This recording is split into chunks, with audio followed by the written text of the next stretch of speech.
situação. Eu vou fazer acontecer, meu irmão, você vai defender seu interesse pessoal, não é isso? Eu sou acionista da Petrobras? Não, então se lasque, não é isso? Até a eleição, a gasolina... Rapaz, Dilma vai fazer igual a Dilma. Nosso Dilma, na verdade, Dilma aprovou inclusive a lei de guarda compartilhada, que é a maior conquista do homem em 20 anos. O Dilma aprovou 22 leis feministas, né? Dilma foi bem pior que Dilma. Dilma vai, rapaz, anotem o que eu tô dizendo. No dia seguinte da eleição, a gasolina vai aumentar 38%, igual a Dilma fez. O cara vai segurar até o último minuto. Agora, talvez eu fizesse isso, eu não sou acionista da Petrobras, não é isso? Economicamente, vocês iriam mais para uma visão pró-mercado? É o seguinte, quando o cara é governante de um país, inclusive tem Rules for Rulers, tem um livro que é as regras dos ditadores. É interessante, inclusive, o que um ditador pode fazer para ganhar mais dinheiro ou mais poder. Isso já foi estudado sistematicamente. Tipo assim, quanto mais liberdade você dá às pessoas, o ditador é mais rico. Por exemplo, o de Singapura é uma ditadura. Hong Kong, Singapura, esses lugares que era miserável, palafita inferior a Salvador há 50 anos atrás, hoje é mais rico que a Suíça. Nunca teve democracia, eles tinham legalidade, que nós não temos, não é isso? Eles tinham legalidade. Nunca houve democracia em Singapura nem em Hong Kong. Mas voltando, o que traz riqueza não é democracia, o que traz riqueza é legalidade. E os pais fundadores sabiam isso, por isso que referiam à república. Toda vez que você vê no nome de um país democracia, é inferno ditatorial, e como a Alemanha Oriental era democracia, tem democracia na Coreia do Norte. Democracia no nome, mas você já viu que é inferno. Que é inferno comunista, morrer a maioria das pessoas, gulag, miséria. Mas voltando, o ditador, quanto mais riqueza ele propiciar para a população, menos poder ele tem. E essas pessoas, eles não são pessoas normais como eu e você. Como eu falei, porque viado é viado, homem é homem, menino é menino, como é o nome, macaco é macaco, e político é político. O político não é uma pessoa normal. A maioria dessas pessoas são psicopatas ponerológicos. Se você quiser entender a psicologia deles, você tem que ler um livro de Lobachevsky, Ponerologia Política. Eles não são pessoas normais. Os políticos, em geral, são psicopatas ponerológicos. 30, 40% da população desses países, inclusive do nosso, são idiotas úteis, são pessoas histéricas. Você acredita na palavra do mentiroso do que o céu é azul. É esse pessoal que insiste que máscara impediu alguma doença e fez bem à saúde. É essa galera que tá achando que vacina experimental é maravilhoso. Mesmo o filho do cara estando na UTI, o filho do cara tendo miocardite de 5 ainda quer botar a terceira dose no guri. Esse tipo de gente, a psicologia, tem livros, a mentalidade esquerdista também, que a gente explica no livro En Passant. Tem psicólogos, psiquiatras que já estudaram a cabeça dessas pessoas. Eles não são pessoas normais. Cada pessoa maximiza a satisfação. Pessoas como eu, como você e como Aron, a gente quer que todo mundo seja mais livre, todo mundo seja mais rico. Eu quero que vocês sejam ricos, porque senão vocês vão querer me roubar, não é isso? Vocês vão querer tomar o que eu tenho. Eu não quero que tenha um sentimento ruim dentro de você. Quando Jesus falou, eu sou a verdade e a vida, é o seguinte: quando você tem mentira dentro de você, quando você mente a você mesmo, você não assume os seus erros, que você é gordo porque você não faz ginástica e come merda, porque você é pobre, porque você não acumula e não trabalhou direito, porque você acreditou na ordem do demônio. Faz o que você tá com vontade, faz o que você gosta, ama na vida. Você vai ser um perdedor, você vai ser um merda, um fracassado. Se você quiser ser um vencedor, você tem que fazer o que você é bom, não o que você tá com vontade de fazer. Senão só ia ter prostituta e surfista. Sim, o quê? Assim, voltando. Quem vive pra ser feliz serve o demônio. Quem serve a Jesus vive pra ser bom, pra fazer o que é certo. Certo? As pessoas que têm algum valor moral acreditam nisso, a gente vai fazer o certo. Só que a maioria das pessoas, elas não têm um valor moral. Quando mandaram escolher entre Jesus e Barrabás, a democracia escolheu quem? O ladrão assassino, não é isso? E Jesus, o rei do Jesus crucificado. Ô, Renato, então, permita que eu faça uma citação importante aqui. É porque dentro de tudo que você está falando, é porque assim, tem muita coisa aí dentro. Eu queria destacar uma coisa. Quando você falou em algum momento aí a questão do Brasil, caso o pessoal não saiba, né, nós três aqui passamos pela dolorosa faculdade de Direito, né? E um dos grandes livros que o estudante de Direito pode ler na vida, até faço essa recomendação ao pessoal, é um livro de, inclusive, um dos fundadores do Partido dos Trabalhadores. E é um excelente livro, um dos melhores livros que eu li na vida, Raimundo Faoro, Os Donos do Poder. E dentro desse livro, ele faz um apanhado histórico, viu, Renato? Desde toda a matriz jurídica que existia em Portugal, a época do descobrimento, e como essa matriz jurídica foi implantada no Brasil, e aquela semente está até hoje aqui, gerando frutos em relação a noções de direito de propriedade. E um outro grande jurista, se não for o mais citado da história da jurisprudência brasileira, chamado Pontes de Miranda, Democracia, Liberdade e Igualdade, os Três Caminhos, se eu não me engano. É um outro clássico, pouco lido no Brasil. E nesse livro, de um dos juristas mais influentes e mais citados da história da jurisprudência brasileira, ele coloca lá dentro, Renato, quando ele vai, teoricamente, explicar essas três palavras, né, esses três conceitos, essa política, ele pega a igualdade e faz citações de Karl Marx. Igualdade material. E eu volto aqui um pouco na conversa quando você citou aquela questão do que... Como é que é aquela frase? O trilema. O trilema, um problema com os 3, né? Dos 3 você tem que tirar 2. Toda decisão de investimento, você está escolhendo rápido, barato e seguro. Sempre você está fazendo essa escolha. Você não vai para os extremos. Absolutamente seguro, sem nenhum rendimento, você não precisa de um consultor de investimentos. Né? Ele vai tentar botar você no curva do máximo, existem estratégias que reduzem seu risco sem reduzir seu ganho potencial. Por exemplo, diversificação, Markowitz, não é isso? Só que a maioria das pessoas não tem condição, nem tipo de base, para entender Markowitz, que você precisa ter uma matemática, que você paga um consultor de investimento. Né? Mas só para fechar, essas 2 citações que eu fiz não foi aleatório, não. Só para mostrar o seguinte, existe uma tradição, uma cultura intelectual muito forte no Brasil, onde esses conceitos de liberdade, propriedade, valor do trabalho, são muito mal resolvidos, não só pela própria história da escravidão, né? Institucionalmente, e hoje ainda nas faculdades de Direito. Essa cultura do concurso público, essa questão dos livros que são citados. Se um estudante de Direito começar a ter o trabalho de ler a lista bibliográfica dos livros que os autores que ele lê na faculdade citam, a esmagadora maioria são autores de esquerda. E nessa tradição cultural existe uma coisa muito mal resolvida em relação à liberdade, responsabilidade, direito de propriedade. Então, assim, não é por acaso que nós estamos aqui hoje discutindo esse tema, porque na história do nosso país... essa tradição foi muito mal colocada e hoje o Brasil é um país pobre, um país com dificuldade, tudo que está citando, corrupção, impunidade, violência, pobreza, dificuldade de a gente ter crescimento econômico em larga escala. E um dos fatores que eu aponto aqui nessa mesa é justamente essa tradição cultural terrível. Para eu conseguir ter acesso a livros de liberalismo, livros de libertarianismo, eu demorei anos. Inclusive, tive que conhecer pessoas, inclusive os 2 são aqui, 2 pessoas importantes na minha formação intelectual, que me apresentavam autores que eu nunca tinha ouvido falar, mesmo eu tendo acesso à internet, mesmo eu estudando, lendo lista bibliográfica. Então, assim, não é por acaso que nós estamos onde estamos, entende? Então, assim, esse parêntese que eu fiz foi só para meio que explicar mais ou menos o porquê de ser isso que você está falando aí. Essa coisa dessa cultura mal resolvida no Brasil. E aqui eu fecho o parênteses e volto ao que você estava falando. Bom, então já que a gente deu essa pausa, eu vou aproveitar aqui e fazer uma pergunta da Giovana Milena. Como funcionaria um mercado de morte descentralizado com o Bitcoin? Um mercado desse resolveria essa questão da Rússia? O mercado de morte descentralizada é uma espécie de aposta. Em vários países do mundo, é legal você fazer um seguro de vida, inclusive de políticos. Por exemplo, você pode estar numa empresa que depende da existência de um político. Você pode fazer um seguro de funcionário, de patrão, de sócios. Isso é legal, inclusive nos Estados Unidos. Uma aposta de morte, ela tem os pagamentos e o sistema de motivações totalmente análogo a um seguro de vida. O seguro de vida é uma aposta de morte, não é isso? Eu estou pagando para receber se o cara morrer, não é isso ou não? A questão é que a aposta de morte descentralizada, ela vai funcionar em um esquema de que você aposta dia certo, vai receber o dinheiro, quem souber o dia exato que o cara vai morrer. São apostas excludentes, não pode várias pessoas apostar num dia. E se você pisar no meu pé, como as apostas vão valer exponencialmente, os primeiros dias são baratos. Pessoas vão apostar, inclusive, na cabeça de outras como investimento financeiro. Não tem nada contra você, mas eu acho que você vai morrer em 10 anos, eu vou lá e pau, que tá baratinho. Eu acho que muita gente vai querer matar você. E aí, eu acredito que isso vai ser o sistema, a espinha dorsal da justiça privada.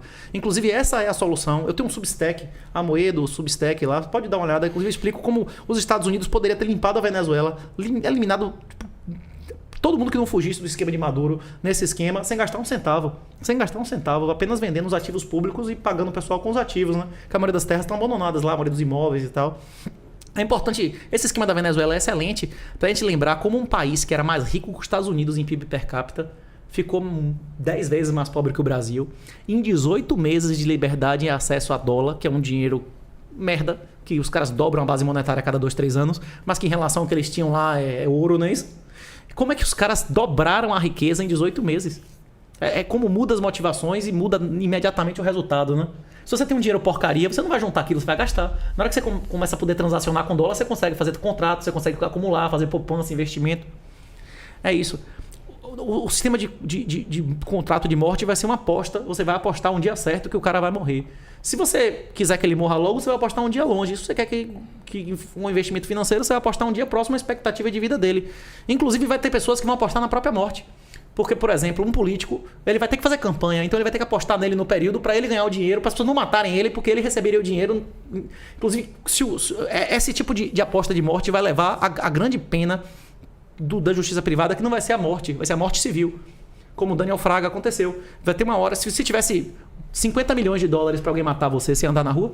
Você ia se expor publicamente, inclusive nem ia usar seu nome, né? Você ia sumir, você ia desaparecer, não ia fazer mais atividade, não ia ter contato com ninguém. Essa vai ser a pena suprema na justiça privada. É assim que vai funcionar. Inclusive tem um artigozinho lá explicando detalhadamente. Tem vários artigos, inclusive a ideia de aposta de morte, ela é anterior ao Bitcoin. Várias pessoas previram que, o Milton Friedman, dezenas de pessoas na década de 90 e 2000, previram que existia um dinheiro da internet e que esse dinheiro da internet ia ser o dinheiro privado que foi previsto lá pelo como é que chama? O que fizeram com o nosso dinheiro, né? Hotbar, Murray Hotbar. Mas vem cá, você falou aí do Daniel Fraga. Tem alguma... A cabeça dele vale prêmio? Ou... Vale, ele, tipo assim, ele tá sendo procurado pela justiça, né? Se ele demora, ele vai ser preso. Se ele se aparecer publicamente, ele vai ser preso. Tem ordem de prisão contra ele, né? Mas por quê? Ele chamou uma juíza de vagabunda, depois ficou desafiando o judiciário e tal. Tipo, um negócio de besteira. Besteira, desobediência, calúnia. Só que foram acumulando os processos e o cara foi tomando revelia, né? Entendi.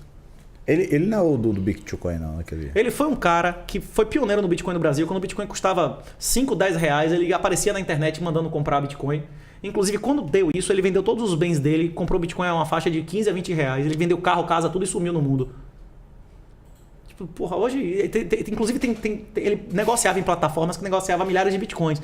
Teve um fork que ele ficou do lado errado, que ele, tipo assim, ele apoiou uma shitcoin e tal. Mas, porra, um cara que tem 300, 400 milhões de reais de patrimônio, você pode fazer muita merda e ainda vai ter muitos milhões, né? É muito difícil. Tipo assim, você precisa de gerações para conseguir destruir um dinheiro desse, né? Com certeza. Será que ele tá lá morando em El Salvador? Não sei. Inclusive, nessa comunidade é bem comum esse negócio de morte, de simulação de morte, de assumir outra identidade. Tem vários casos do cara ser procurado, do cara ter pepino e tal. E, inclusive, apareceu uma certidão de óbito de outro país, o cara abrir lá e diz, não, esse cara tem 20 centímetros mais do que o defunto, porra é essa, né? Caramba. Isso já aconteceu várias vezes e a tendência é continuar acontecendo. Se tivesse 50 milhões de dólares em sua cabeça, você não pagava pra pegar um indigente aí, sua mãe ir lá reconhecer? Não, é ele. Claro. Quem é que quer ser perseguido? Não, com certeza. Quando a gente tava falando tem uma mensagem aqui do Wagner, né? Tem uma música do Felipe Ret que diz que o desejo de ser feliz é a meta dos fracos. É o lado... O Star Wars que a gente estava conversando, não é isso? O lado negro é mais poderoso. Não, mas ele é mais rápido, mais fácil e mais sedutor, não é isso? Uhum. Você ser feliz, você achar que você vive para ser feliz, é servir o demônio. A regra do demônio, a regra de ouro de Jesus é faça com os outros o que você quer que faça consigo. Ama o próximo como a ti mesmo e Deus acima de todas as coisas. A regra do demônio é repetida pelo Raul Seixas. Faça o que tu queres, que é tudo da lei, não é isso? Na hora que você falou, eu ia exatamente dizer isso. Faça o que tu queres. Tem uma pessoa aqui que está fazendo uma pergunta aqui no WhatsApp, mandou aqui diretamente, o Anderson, que está perguntando qual a sua tendência política aqui no Brasil. Tá perguntando qual sua linha aqui no Brasil. Antes de você responder, eu vou dizer, ô Anderson, tá com vergonha de falar no chat? Entra lá no chat, Anderson. E se inscreva no canal. Eu fui candidato a deputado estadual para ajudar Bolsonaro. Eu tive 3.600 e poucos votos. Fiz uma campanha de 10 mil reais. Inclusive fui réu criminal por apologia ao crime. Qual era o nome do seu... Na campanha, seu nome na campanha? Meu nome que eu sou conhecido na polícia, Renato 38. Renato 38. Isso. Maravilha. Eu tive 3.600 votos, eu fiz uma campanha de 10 mil reais, uma campanha de 60 dias para ajudar Bolsonaro. E muitas pessoas algumas pessoas que votaram nunca votaram em Bolsonaro, mas já me conheciam e tal. Tipo, de qualquer maneira, mais candidatos em um partido traz mais votos de pessoas que não são ideológicas em relação àquele partido. Então eu fui comparsa de botar Bolsonaro no poder, mas não me arrependo, porque era necessário que houvesse uma alternância de poder. Mas hoje é indiscutível que Bolsonaro é o maior traidor e covarde dos 500 anos de história do Brasil. O governo dele, em qualquer métrica institucional e macro, é inferior ao de Dilma. Inclusive, eu acredito que Bolsonaro vai ganhar a eleição, porque nunca houve uma pessoa mais submissa ao STF do que ele. Você acha que Toffoli, você acha que Fachin, você acha que falam grosso com Lula? Você acha que vão dar ordem a Lula, dizer, bote esse aqui, eu quero que você indique ele. Você acha que ele vai falar? Ele vai lá, você quer falar grosso comigo? Beleza, vai dizer pro embaixador chinês, tem um cara aqui precisando de uma morte natural, não é isso? O quê? Pô, rapaz, aquele negócio que você mandou eu fazer aqui, tem um cara que tá impedindo. O Ciro Gomes foi candidato oficial do PCC aqui no Brasil, com ritual, diploma e tudo aqui. Esses caras, eles são diretamente ligados. O Brasil hoje é uma colônia chinesa. A questão é a seguinte, a pergunta a que se faz é, em um sistema que uma pessoa honesta nem sequer pode ser candidato, que os partidos são cartéis, são organizações que cartelizadas, que só os brothers botam quem quiser como candidato, que qualquer um que faça uma afirmação de homem, como aquele deputado lá fez, é caçado. E, tipo assim, o mesmo órgão faz a eleição, que são pessoas que chegaram lá de maneira ilegal. Se o Brasil tivesse legalidade, o STF todo já teria sido afastado, pelo menos se não fosse executado, seria preso, né? Então, tipo assim, nós vivemos num estado de exceção absoluto, votar não faz diferença nenhuma. Então a questão que se coloca pra gente é mais fácil pro macaco mudar de árvore ou mudar a árvore de lugar? Mudar de árvore, com certeza. Se eu chegar pra uma tartaruga e disser tartaruga voe e a tartaruga não voa, a culpa é minha ou da tartaruga? Você vai ficar brigando, você vai entrar no tanque pra tentar convencer o tubarão a ser vegetariano? É isso que essas pessoas estão fazendo, entrando no processo político, eles estão entrando no tanque para pedir pro tubarão. Se você investir 1 centavo na campanha política, você está financiando os bandidos. Se você financiar, se você tem ações, se você tem FI, se você tem imóveis, se você tem carro que paga IPVA, você financia o crime. Se você não quiser financiar o crime, você tem que sair do legacy, do sistema que financia os criminosos. Por isso que o Bitcoin, eu acredito que é um imperativo moral. Você quer investir em ouro? Existe ouro sintético e ouro que é lastreado, colateralizado em Bitcoin. Você quer investir em dólar? Você pode ter dólar lastreado em Bitcoin. Como esses dólares agora que o El Salvador vai pagar 6,5% ao ano. Qualquer um pode entrar no site e comprar o Bitcoin Bond. Ô Renato, permita aqui só um comentário. Essa frase é famosa, né? Você vota com as armas ou com os pés, né? Você cita essa frase. E quando a pessoa não tem essa alternativa, você entende que esse posicionamento, ele simplesmente não é possível para algumas pessoas. Aquele pai de família que ganha um salário mínimo, que está dependente ali de uma certa estrutura, e ele está se virando. Você entende que ele não tem essa opção? Não. Nossos ancestrais que vieram para o Brasil eram mais pobres ou mais ricos do que esse cara que ganha um salário mínimo? A condição natural da humanidade é a miséria. O cara mais rico do mundo há 200 anos era mais pobre que um mendigo. Ele não tinha antibiótico. Se ele tivesse uma doença venérea, ele ia ter pus no pênis até morrer. Você prefere ser um mendigo ou você prefere ser um milionário? A maioria, quem não tinha sífilis no Brasil era considerado homossexual. Você preferia ser um senhor de escravo com sífilis e gonorreia ou um mendigo hoje em dia que você chega no posto ali e toma um antibiótico? Um dentista, bicho, não vive no mundo sem antibiótico. Tipo assim, hoje em dia, esse cara ganha salário mínimo, esse cara tem 1000 vezes mais acesso à informação do que nossos ancestrais que fugiram pro Brasil. Mas veja, Renato, a questão... É mentira isso? É questão de ação humana. Sim. Então veja, por mais que faça sentido, logicamente, você estabelecer essa premissa e as derivações dela concordarem, a questão do padrão de vida hoje ser muito maior do que os ancestrais. E o acesso à informação que ele tem. E todos os fatores que você puder colocar na mesa. Mesmo assim, as pessoas não agem baseando-se nessas premissas, nessas conclusões. Porque as pessoas não agem assim porque Aristóteles e Platão já demonstraram a questão do 80-20. A maioria das pessoas são escravas pela própria natureza. E mais ainda hoje do que no passado. Porque no passado a maioria das pessoas enterrava pai e mãe, enterrava filho.